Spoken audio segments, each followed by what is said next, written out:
করাচির একটি ফ্ল্যাট থেকে জনপ্রিয় মডেল ও অভিনেত্রী হুমায়রা আসগরের মরদেহ উদ্ধার করেছে পুলিশ। অভিনেত্রীর বয়স হয়েছিল মাত্র ৩২ বছর। মঙ্গলবার ৮ই জুলাই করাচি ডিফেন্স ফেজ 6 এর ইয়েত্তেহাদ কমার্শিয়াল এলাকার ওই ফ্ল্যাট থেকে তার মরদেহ উদ্ধার করা হয়। সংবাদ মাধ্যমের প্রতিবেদন থেকে জানা যায়, আদালতের নির্দেশে ফ্ল্যাটটি খালি করতে গেলে বিকাল ৩টা ১৫ মিনিটে পুলিশের উপস্থিতিতে দরজা ভেঙে ভেতরে প্রবেশ করা হয়। তখনই ফ্ল্যাটের মেঝেতে অভিনেত্রীর মরদেহ পড়ে থাকতে দেখা যায়। পুলিশ জানায়, মরদেহটি পচনধর্মী অবস্থায় ছিল এবং মৃত্যুর ঘটনা অন্তত ১৫ থেকে ২০ দিন আগের হতে পারে বলে ধারণা করা হচ্ছে।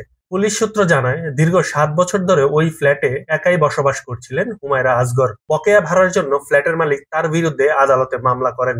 সেই মামলার প্রেক্ষিতে আদালতে নিযুক্ত বেলিফ ফ্ল্যাট উচ্ছেদে গেলে বেরিয়ে আসে এই মর্মান্তিক চিত্র।